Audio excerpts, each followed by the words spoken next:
Football is back and NFL Week 1 is here. Welcome into Chicago Bears Now. On today's show, I'm going to go through every game on the Bears schedule, just like we did after the schedule came out. That was kind of our instant reaction record prediction. Now that the rest of the offseason is played out, training camp, the preseason, going to go through every game once again, predict a win, predict a loss, and let's see if the Bears are a playoff team at the end of this exercise. Quick reminder of the schedule. You got the Vikings and Lions, one at home, one on the road to start the year. Cowboys come to town. Matt Eberflus. No Micah Parsons, though. At the Raiders before the bye, and then big Monday night game against the Commanders coming out of the bye. Saints at home. At Baltimore, at Cincinnati. Giants at home. At the Vikings, Steelers at home. Aaron Rodgers' last game at Soldier Field in all likelihood. At Philadelphia for Black Friday. At Green Bay, Browns at home. Packers at home. At the 49ers, Lions at home. There you have it. That is the schedule. So let's go through some wins and some losses. All right. 6 days from now, the Bears will be hosting the Vikings on Monday Night Football. How is this one going to play out? Obviously, both teams, and we did a full preview on this yesterday, so go check it out. Some changes. J.J. McCarthy's first start for the Vikings. Ben Johnson, the new head man in Chicago. I like the Bears to win this one. I think my score prediction was 24-21. The injury report will be key this week. We'll see how that shakes out. First one drops on Thursday, but I think this is a game you need to get. All things equal. McCarthy's first start, you're in your own building. I like the Bears to squeak out a tight one. Week 2 at Detroit. I think in the initial exercise when we did this, I think I had the Bears beating Detroit at Detroit. Got a little Ben Johnson homecoming revenge. I don't see it here. I like Detroit to win this one. I think early on it's going to be a bit of a bumpy ride these first 4 weeks, and so you just kind of need to weather the storm. If you can get a split in these first 2 NFC North tilts, I think I would take it right now. So you beat the Vikings at home, you lose to the Lions on the road. Okay, week 3 against the Cowboys, Matt Eberflus revenge game, if you will. I think this game got easier over the weekend as Micah Parsons got traded to the Green Bay Packers. I like the Bears to win this one and improve to 2-1. Not necessarily a layup game, but I think a game that the Bears could be favored in and should have a good chance of winning. Week 4 at the Raiders. I think this is a tough game. I think Vegas is going to be one of the most improved teams in the league. Not necessarily a playoff team, but I do think they'll be improved. Road games are always tough. There's a lot of energy around Pete Carroll, John Spytek, Geno Smith, Ashton Genty in that operation. I actually think this could be a letdown spot heading into the bye week. I'll take the Raiders to win, and the Bears sit at 2-2 going into the bye. And look, if you're 2-2 or better through 4, I think we should take it. Ben Johnson has mentioned time and time again, this first month, before that bye week, it's probably not going to be a perfect operation. So if you can split the first 4, I think that's a good result. You split the 2 NFC games. You'd rather beat the Cowboys than the Raiders because if it comes down to tiebreakers, eventually it could get the conference record. So you'd rather win those NFC games. So 2-2 through 4 heading into the bye week. Fill in the blank. The Bears will win blank games before the week 5 bye. What say you? 2, 3, maybe they win all 4, 0? Hopefully not that. Give us your thoughts in the comments.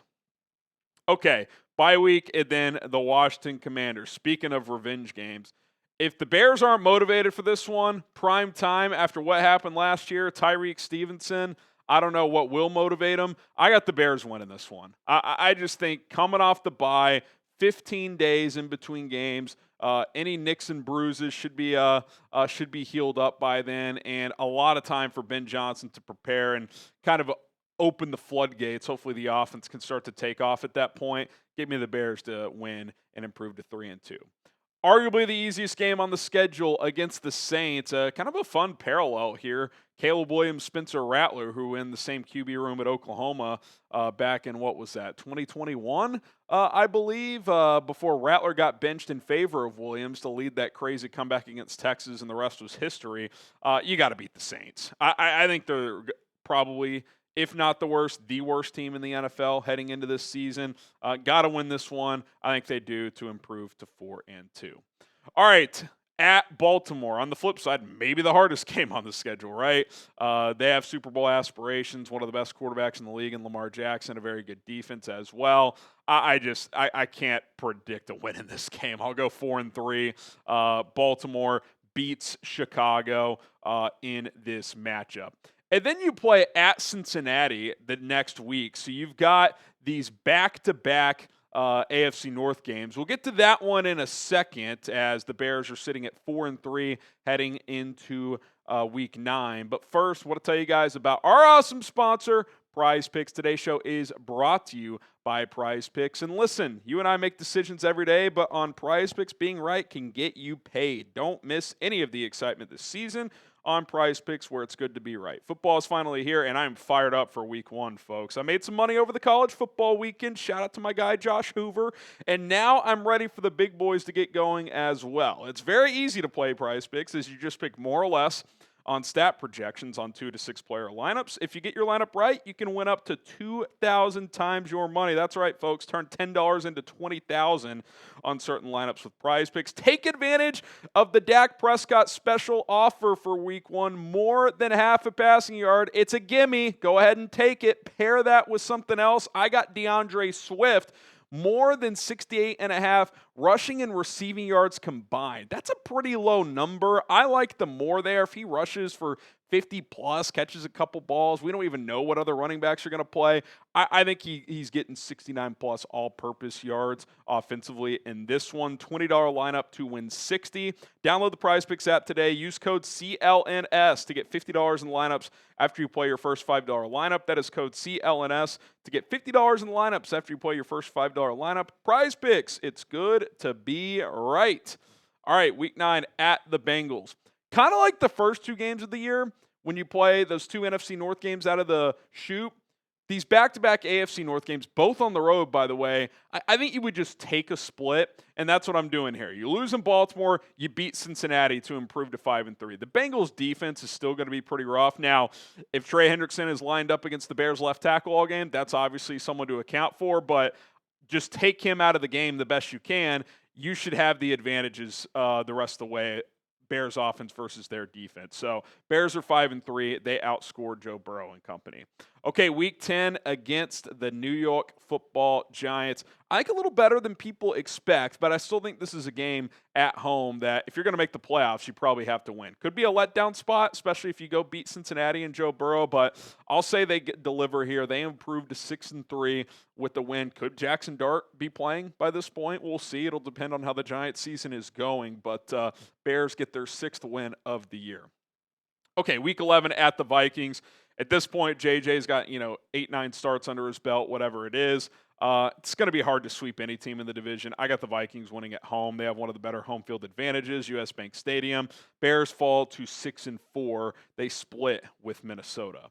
And then they welcome Aaron Rodgers to town, perhaps his last game at Soldier Field. In all likelihood, that would be the case as they host the Pittsburgh Steelers.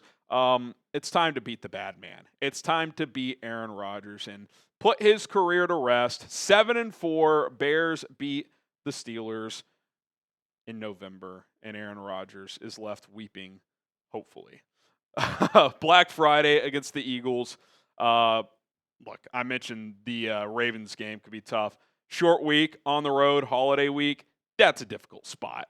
Eagles win this one. Bears fall to 7-5 before getting ready for kind of the final stretch. And listen, look at that 5-game chunk right there. Bengals, Giants, Vikings, Steelers, Eagles. Not exactly easy. If you go 3-2 in that chunk, I think you'd be feeling pretty darn good overall.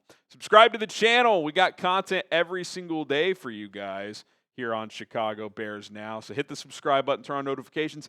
TBD, we might go live this afternoon. That's up in the air. Got a couple of meetings. We were off for Labor Day yesterday, so we'll see. If not, we'll for sure be live Thursday as usual, getting you guys ready for week 1. So hit that subscribe button. We're rocking. We're rolling. Football is back. This is the time to lock us in. All right, 5 games to go here, 7-5 heading into the final stretch. Week 14 at the Packers. I'll be honest, initially I had the Bears sweeping Green Bay, but then they traded for Micah Parsons. I think a sweep, predicting that is a little rich. I'll say Green Bay wins at home this time. Caleb falls to 1-1 at Lambeau Field, so the Bears fall to 7-6 on the season. Okay, week 15 against the Browns at home, kind of like the Saints at home. This is a gotta-have-it game. You just cannot lose to Cleveland in this spot. Who the hell knows who's going to be playing quarterback at this point? It shouldn't matter. The Bears should be the better team. Bears win, improve to 8-6 on the season before they play the Packers again. And yes, it's a short week, but you get it at home. You're coming off a game against Cleveland, not exactly Murderer's Row. I think the Bears deliver the split here. They beat Green Bay in the second matchup to improve to 9-6 on the season, which has you in a pretty good spot if you're trying to make the playoffs. And I think this could be the pivotal game.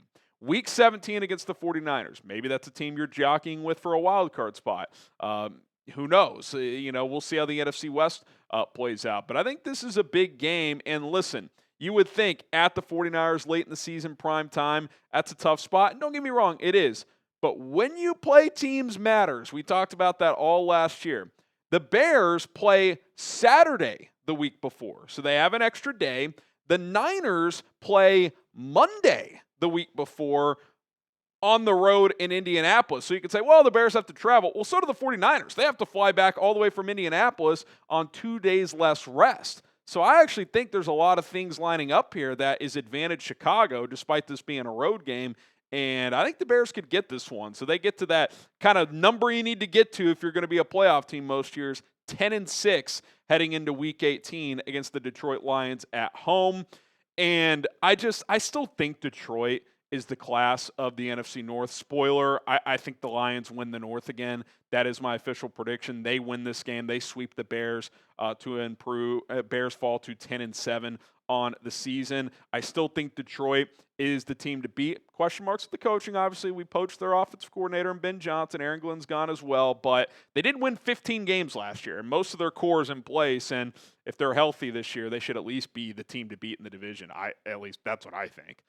Will the Bears make the playoffs? What say you? Type Y for yes or type in for no. I've got them at 10-7. Is that enough to get in? I've got them as a wild card team. I think that probably gets you about the 6th seed or so. Could depend. Last year, it would have not even gotten you in certain cases, depending on the tiebreakers. Producer Colin Seahawks went 10-7 and didn't make it. So hopefully the NFC isn't that stacked at the top in terms of the depth and how many games these teams are winning. But 10-7 most years is going to get you in. So I got them as a wild card team, probably like the 6th seed or so. And listen, would we not sign up for the playoffs today? I think we all would. So some notes from my prediction other than making the playoffs. I think up and down start, 2-2 through 4 heading into the bye. Clearly a strong finish there, winning, I think, 4 of the last 5 or something like that.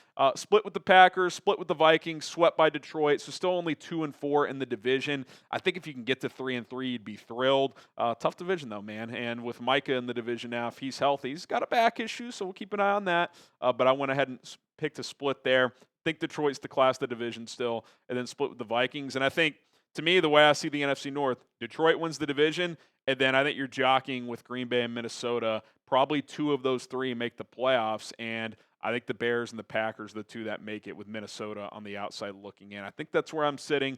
I'll revisit that potentially before the game. All right, that's going to do it for Chicago Bears Now. Turn on those notifications after you subscribe. That way you know if we go live later. If not, we'll have a second video regardless. So more to come here on a Tuesday. My name is Harrison Graham. We will see you guys soon. Bear the F down.